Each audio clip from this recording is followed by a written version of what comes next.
नारायणं नमस्कृत्य नरं चैव नरोत्तमं देवीं सरस्वतीं व्यासं ततो जयेमुदीरये। जय श्री राधे, जय श्री कृष्ण। आज भी प्रश्नोत्तरी कार्यक्रम में आप सब भक्तों का हम स्वागत करते हैं और साथ ही स्वागत है आपके प्रश्नों का। आपके मन में भी किसी प्रकार की धर्म अध्यात्म से जुड़ी कोई समस्या हो, किसी प्रकार का भी कोई प्रश्न हो, शंका हो, आपकी जिज्ञासा हो, आप इस कार्यक्रम से अपने प्रश्न को रख करके और अपना समाधान प्राप्त कर सकते हैं। आज आपके प्रश्नों का उत्तर देने के लिए फिर जुड़े हैं हमसे 108 कुटिया के संत हमारे अद्वैतदास जी महाराज और मेरी बाईं तरफ श्री राधा शरण जी। आओ आप प्रश्नोत्तरी कार्यक्रम में प्रवेश करते हैं। आज का प्रथम प्रश्न लेते हैं।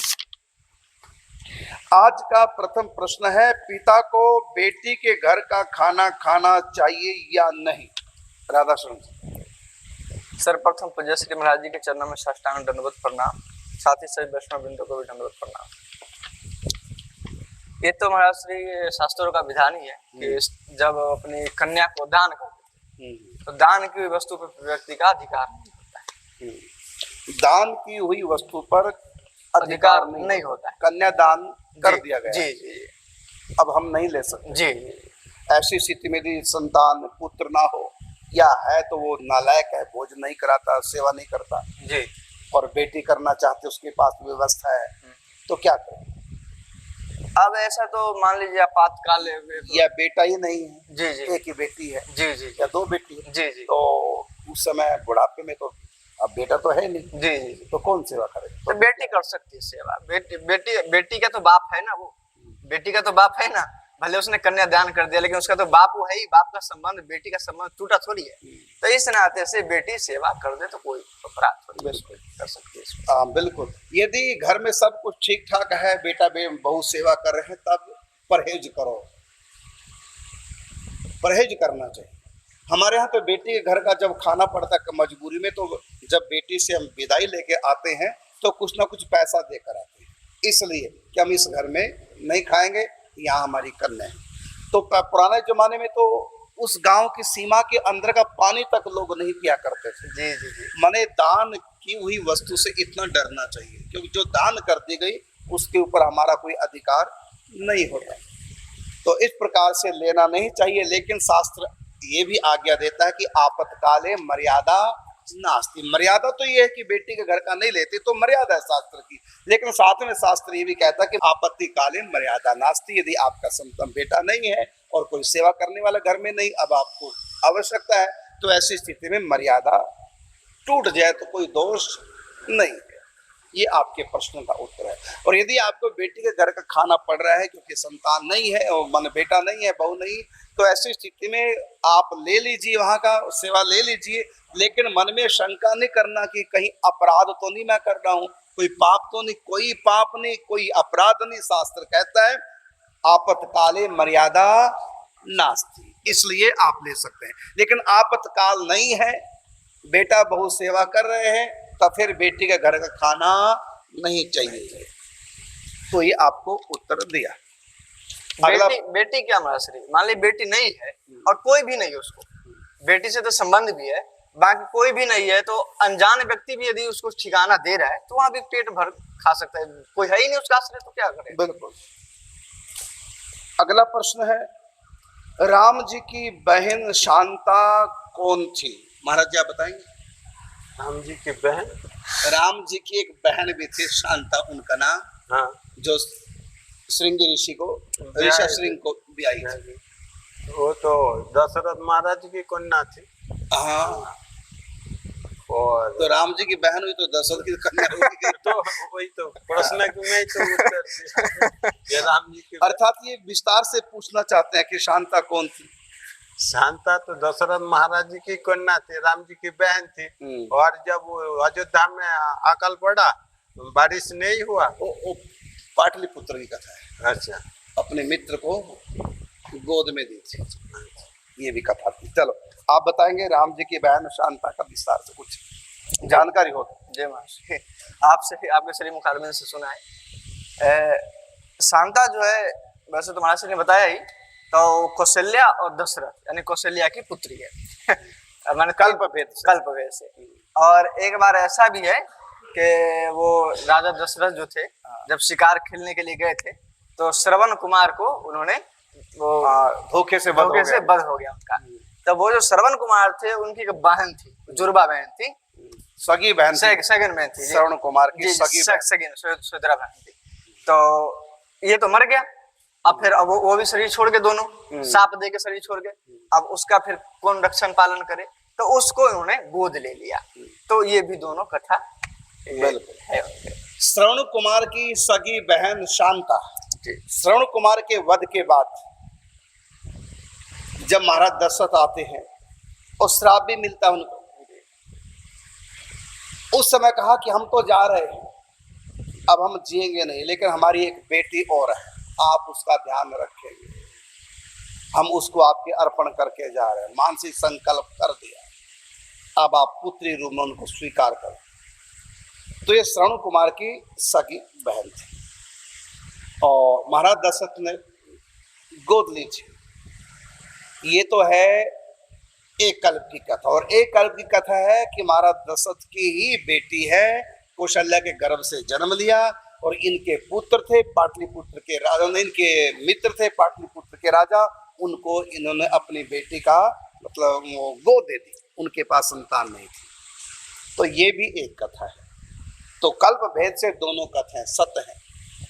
आप थोड़ा सा बताएंगे सूक्ष्म रूप से कल्प भेद क्या है? क्योंकि एक ये भी बताया जाता है कि श्रवण कुमार की बहन थी और ये भी बताया जाता है कि महाराज दशरथ की पुत्री थी, महाराज दशरथ उनके जनक थे, कौशल्या के गर्भ से जन्म। ये दो कथा लिखी है शास्त्रों में और दोनों सत्य कैसे होगी? तो इसको कहते हैं कल्प भेद से दोनों सत्य हैं।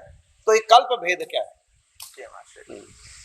ये ब्रह्मा जी की जो आयु है ये 1000 चतुर्युगी के बराबर इसकी एक आयु कही गई है, यानी 8 एक दिन की आयु, एक दिन की आयु,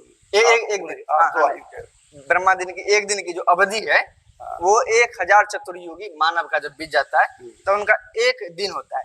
ब्रह्मा जी के इसी एक दिन को एक कल्प कहा गया है। ब्रह्मा के एक दिन को एक कल्प, हमारे दिन को कहा जाता है अहोरात्र। अहोरात्र का मतलब दिन रात का एक दिन बनता है 24 घंटा जी। तो ब्रह्मा जी का 24 घंटा अर्थात एक दिन कितना बड़ा होता है? जब हमारे यहाँ चारों युग जब 1000 साल बार बीत जाए तब ब्रह्मा जी का एक दिन होता है। तो ब्रह्मा जी के एक दिन को कहते हैं कल्प जी। तो और हर कल्प में राम अवतार होता है अयोध्या में, हर कल्प में श्री कृष्ण अवतार होता है मथुरा में। अनंत बार हो चुका, अनंत बार होगा। तो हर बार वही लीला लगभग चलती है। कभी कभी किसी किसी कल्प में किसी लीला का कोई भेद अंतर पड़ जाता है। जैसे हर बार शांता होगी, शांता बने भले कोई आत्मा, लेकिन हर बार शांता होगी।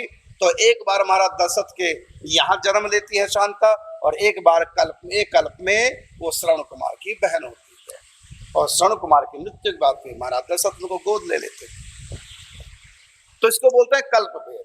तो राम अवतार एक बार नहीं हुआ, अनंत बार हो चुका है, अनंत बार होगा। ब्रह्मा के एक कल्प में एक बार राम एक बार कृष्ण अवतार होता है। वेद व्यास अवतार हर द्वापर युग में होगा, कल की अवतार हर कलयुग में होगा, लेकिन राम और कृष्ण अवतार हर त्रेता द्वापर युग में नहीं होता। 1000 त्रेता युग जब बीत जाए तब राम अवतार होता है। मतलब ब्रह्मा के एक दिन में 7वें मनवंतर के 28वें द्वापर युग में 28वें त्रेता युग में राम और कृष्ण का अवतार होता है। ये लीला अवतार है, वो कहा ना कल्प कल्प पर प्रभु अवतार ही लिखा भी है रामायण में, कल्प कल्प पर प्रभु अवतार है। तो राम कृष्ण अवतार ये कल्प अवतार है और बुद्ध अवतार, कल की अवतार, व्यास अवतार ये युग अवतार। और कुछ अवतार होते युग मतलब हर युग में, हर द्वापर युग में वेद व्यास जी होंगे। तो अब तक 28 इसी मनवंतर के 28 वेद व्यास हो चुके हैं, 28वां वेद व्यास है। अब की बार वेद व्यास जी स्वयं श्री कृष्ण बने हैं। इससे पहले वेद व्यास कभी गौतम बने हैं, कभी कोई और ऋषि बनता है, कभी कोई और ऋषि बनता है। अब की बार स्वयं श्री कृष्ण वेद व्यास जी बने। तो एक कल्प में राम अवतार होता है, हर बार राम अवतार कृष्ण अवतार में लगभग वैसी लीला होती है। कभी कभी किसी लीला में कुछ भेद परिवर्तन अंतर पड़ जाता है, इसी अंतर को हमारे यहाँ कहते हैं कल्प भेद। तो तो ये मैंने दो प्रकार की बात बताई, शांता की, भगवान राम की बहन की। तो कल्प भेद से दोनों चरित्र बिल्कुल सही है। कौशल्या की पुत्री भी है और किसी कल्प में सौमित्रा की पुत्री बन जाती है, ये भी है। अगला प्रश्न लेते हैं। बहुत बार रास्ते में पड़े हुए पैसे मिलते हैं, उन पैसे को क्या करें? इसमें क्या पूछने, कोई प्रश्न होते पूछने की, कहीं भी अच्छे काम में लगा दो। पहले तो हल्ला मचा दो, पैसे मिले जिसकी वो ले जाओ, नहीं कोई लेने वाला था, अच्छे काम में लगा दो। लेकिन स्वार्थ में प्रयोग नहीं करेंगे, अपने लिए प्रयोग नहीं करेंगे, क्योंकि वो आपका अधिकार नहीं है। लेकिन आपको मिला, आप उसका सदुपयोग करें।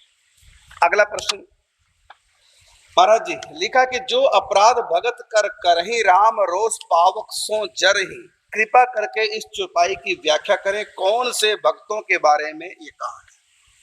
मतलब इसका अर्थ ही हो गया कि जो अपराध भगत कर करहि, जो भक्तों का अपराध करता है, राम रोष पावक सो जरहि, राम रूपी मतलब राम के रोष रूपी पावक में, अग्नि में वो जल जाते हैं। जो भक्तों का अपराध करते हैं, भगवान की रोष रूपी क्रोध रूपी अग्नि में लोग जल जाते हैं।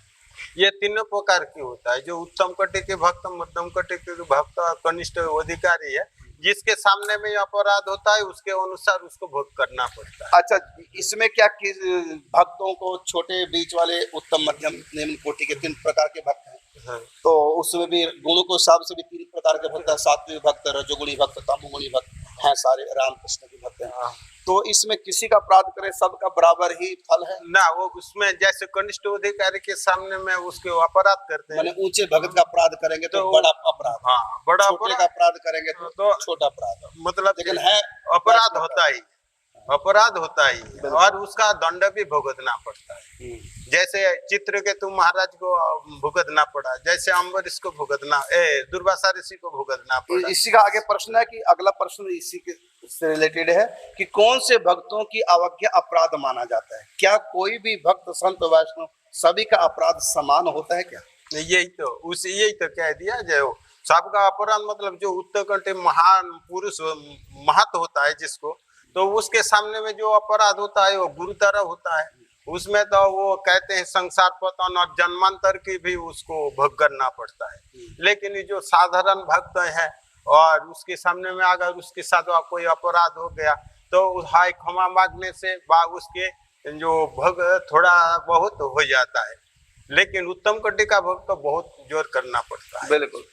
उसमें कहा कि जे अपराध भगत कर करहि राम रोष पावक सो जरहि, जो भक्तों का अपराध करते हैं, भगवान कहते हैं अगर कोई मेरे भक्त का अपराध करता है, यदि कोई मेरे भक्त का अपमान करता है, तो समझो मुझको आजमाने का ऐलान करता है। भक्त के प्रेम में डूबी मेरी जब आंखें रोती हैं, मेरी शेष सैया फिर मुझको काटे चुभ होती है।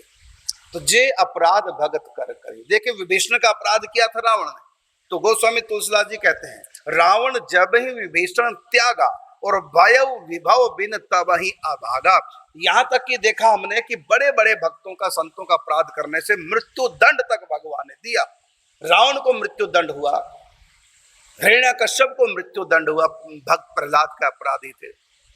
और मीरा का अपराध किया तो पूरा मेवाड़ तबाह हो गया। क्या क्या दुर्घटना घटी मीरा के। राणा समझ गया मीरा को मैंने बहुत सताया है, उसे सताने का फल सारे मेवाड़ ने पाया। तो जहां जहां भी भक्तों का तिरस्कार हुआ है, अवज्ञा हुई है, अपराध हुआ है, तो भगवान सहन नहीं कर सकते। भगवान कहते मैं अपने अपराधी को क्षमा कर सकता हूँ। प्रकृति कहते मैं भी अपने अपराधी को क्षमा कर सकती हूँ। कर्म भी कहता मैं भी क्षमा कर सकता हूँ। लेकिन भगवान कहते मैं भगत के अपराधी को कभी क्षमा नहीं कर सकता। अपराध को हाथे और ये जो भक्ति के साथ तुलना दिया है, जैसे भक्ति लता है ना, तो अगर ये अपराध हो जाता है तो वो भक्ति लता की जो कनिष्ठ अधिकारी है, जैसे पत्ता सूख जाता है तो ऐसे पत्ता तो दोबारा उग सकता है, और जैसे डाली सूख जाता है तो पेड़ तो जिंदा रहता है। लेकिन उत्तम कोटि का पास अगर अपराध हो जाए तो पेड़ को जड़ से उखाड़ देता है, वो संसार में पतन कर। देखो दो प्रकार के दंड, एक भौतिक दंड है, मतलब कोई दुख संकट आएगा, और एक और उससे भी डेंजरस दंड है भक्त अपराध का। क्या अभी आप बता रहे जैसे कि भक्ति का जो पौधा हमारे भीतर पनप रहा है, तो किसी भी भगत का यदि तिरस्कार कर दिया, छोटे भगत का तिरस्कार कर दिया, जैसे पतझड़ की ऋतु में पत्ते नहीं रहते तो हमारी भक्ति के पौधे के पत्ते झड़ जाएंगे। और इसी प्रकार मध्यम कोटि के भगत का संत का अपराध कर दिया तो शाखाएं भी सूख जाएंगी भक्ति की। और यदि उत्तम कोटि के संत भगत का अपराध कर दिया, जड़ सहित पेड़ सारा भक्ति का सूख जाएगा। अर्थात मुख्य बात निकल के यही है कि संसार माने भौतिक दुख, कलेश, मृत्यु दंड तक ये तो हो जाएगा, लेकिन ये ज्यादा भारी नहीं है। मृत्यु दंड भी ज्यादा बड़ा दंड नहीं है। यदि भक्ति का पौधा सूख गया, भक्ति ही नहीं रही, तो एक बार नहीं 84 लाख बार मृत्यु होनी है, ध्यान रखना। यदि मृत्यु दंड मिल गया तो एक ही बार मृत्यु हुई, फिर अच्छा जन्म मिल जाएगा। लेकिन यदि भक्ति का पौधा ही सूख गया, भक्ति समाप्त होगी हमारी भक्त संत अपराध करने से, तब तो हमको 84 लाख बार जन्मना मरना पड़ेगा। तो उससे भारी दंड है भक्ति अगर चली गई। तो भक्ति में रस आए तो संतों की सेवा, और भक्ति निरस हो जाएगी यदि संतों की अवज्ञा हो गई। क्योंकि संतों से भक्ति प्राप्त होती है। यदि संत सेवा नहीं, जैसे जल से पेड़ हरा भरा होता है, यदि जल ही नहीं रहा तो पेड़ हरा भरा कैसे होगा। खाद से ही वृक्ष को पुष्टि मिलती है, यदि खाद ही नहीं डालेंगे तो पुष्टि नहीं होगी, पेड़ की पनपेगा नहीं। इसी प्रकार संतों की वाणी और संतों का संग, संतों की सेवा, ये तो खाद पानी का भक्ति के पौधे के लिए कार्य करता है। और यदि इनकी अवज्ञा करोगे, इनका सत्संग प्रवचन भी नहीं सुनोगे, इनकी वाणी पर भी विश्वास नहीं, उल्टा और अवज्ञा कर रहे हैं, तो ऐसी स्थिति में भक्ति बिल्कुल खत्म हो जाएगी। और आपने देखा होगा, जो संतों को नहीं मानते वो भगवान की भक्ति का रस ले ही नहीं सकते। इसलिए यदि भक्ति का रस लेना है तो संतों की, भक्तों की सेवा, उनकी आज्ञा का पालन, उनको नमस्कार, उनकी स्तुति, उनके प्रति श्रद्धा, उनके प्रति भाव बना रहेगा। क्योंकि भगवान राम स्वयं कहते हैं, प्रथम भगति संतन कर संगा। सूखे खेत में बीज डाल दो तो नहीं पनपेगा, उसमें नमी का होना बहुत आवश्यक है। इसलिए सबसे पहले संतों के आगे नमो, मतलब झुको, नमी होनी चाहिए भीतर, नम्रता होनी चाहिए संतों के प्रति। इसलिए प्रथम भगति संतन कर संगा, और दूसरी रति मम कथा प्रसंगा, उन संतों से कथाएं सुनो। और गुरु पद पंकज सेवा, तीसरी भक्ति अमान, अमानी हो करके, मन निराभिमान हो करके, निराभिमानी हो करके हम संतों की सेवा भी करें। तो प्रथम भक्ति संतन कर संगा, संतों का संग करो। दूसरी रतिमम कथा प्रसंगा, दूसरी कथा, उनसे कथा सुनो। और गुरु पद पंकज सेवा, तीसरी भक्ति अमान, उनकी सेवा करो। तो यदि संतों की, भक्तों की अवज्ञा हो गई तो भक्ति कहां से आएगी। आदौ श्रद्धा तथा साधु संग, श्रद्धा पूर्वक संतों का संग करो, तब भजन क्रिया। और जब लंबा चलेगा भजन, तब जाकर अनर्थ निवृत्ति, और अनर्थ निवृत्ति जब हो जाएगी तब फूल फल लगेंगे। इस भक्ति के पौधे में तभी फूल और फल लगेंगे, तब ये पुष्पित होगा, फलित होगा। इसलिए संतों की, भक्तों की अवज्ञा नहीं करनी चाहिए। हाँ, इतना तो है कि ऊंचे संत की, भगत की अवज्ञा जड़ से पेड़ खत्म करने वाली भक्ति का, और मीडियम वाले की शाखाएं खत्म करने वाली, और जो हल्के फुल्के भक्त हैं भगवान के, उनकी अवज्ञा कर दी तो खाली पतझड़ होगी, फिर दोबारा पत्ते आ सकते। इसका उदाहरण प्रहलाद महाराज में आता है ना। हाँ बिल्कुल, नारद जी का जैसे अपराध हो गया, उसी समय नास्तिक ही हो गया, बिल्कुल भगवान से ही लड़ने के लिए चल दिए। तो ये हो गया। अब अगला प्रश्न लेते हैं। हाँ, हम कोई कर्म करते हैं, चाहे वह बुरा कर्म हो या अच्छा कर्म, हम कैसे जाने कि ये कर्म या घटना हमारा प्रारब्ध था या नया कर्म। पहली बात तो है कि घटना जो होती है, जो आपने लिखा है इसमें घटना, घटना कोई कर्म नहीं होता, वो कर्म का फल होता है। और कर्म के फल को कहते हैं प्रारब्ध। जो हम कर चुके उसी को प्राप्त होता है, उसी को घटना बोला। हाँ, घटने का मतलब फल, कर्म का फल। और कर्म पूर्व जन्म में किया, उसके फल से हमारा भाग्य लिखा गया। भाग्य के अनुसार घटना अच्छी बुरी घटती रहेंगी। और कर्म अलग चीज है, आप इसके बारे में थोड़ा जानकारी देंगे। हम कोई कर्म करते हैं, अच्छा बुरा कर्म, तो कैसे जानने कि ये कर्म घटना हमारा प्रारब्ध है या हमारा नया कर्म? जैसे बहुत बड़े की तो जरूरत नहीं, हमने किसी को गाली दिया, वो तुरंत हमको गाली देगा, ये तो हम हमारा- अगर ये हमारे ये कर्म के अभी हो गया। लेकिन ये प्रारब्ध जो है हम उस किसी को दिया नहीं और ऑटोमेटिक रूप से हमारे साथ घट रहा है, यही हमारा हमने पहले करके रखा है, उसी का घटना है। जो हो रहा है, जो हो रहा है वो प्रारब्ध है, और जो हम कर रहे हैं ये है हमारा नया नया कर्म। और सुख दुख ये कर्म नहीं है, ये कर्मों का फल है। तो हमारे भाग्य में सुख दुख का जो विधान है कर्मों के अनुसार होता रहेगा। पूर्व जन्म के कर्मों के अनुसार प्रारब्ध बनता है, प्रारब्ध से जीवन बनता है।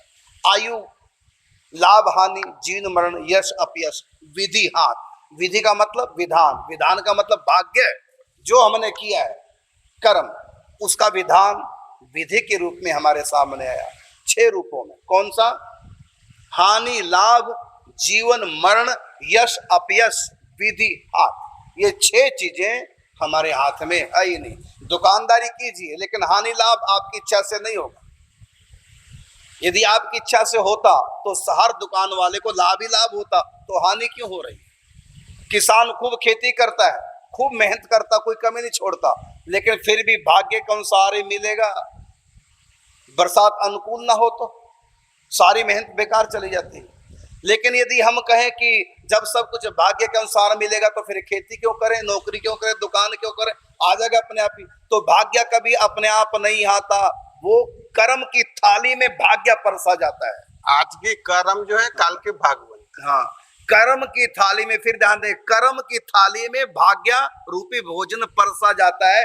कर्म ही नहीं करोगे, चाहे आपका भाग्य अच्छा हो, तब भी दुख ही उठाओगे, क्योंकि कर्म नहीं किया। तो भगवान कर्महीन को उसका भाग्य भी नहीं देते। हाँ, प्रबल भाग्य है वो तो भले ही आ जाए, प्रबल भाग्य आ सकता है, लेकिन साधारण भाग्य वो प्रारब्ध की थाली में ही परसा जाता है, कर्म की थाली में परसा जाता है। एक बार की घटना, सब कथा जानते हैं, बंदर भालुओं ने सब ने मिल करके बहुत सुंदर पुल बनाया। जब लंका राम जी को जाना हुआ, तो जब पुल बन के तैयार हो गया तो राम जी उस पुल पे चढ़े।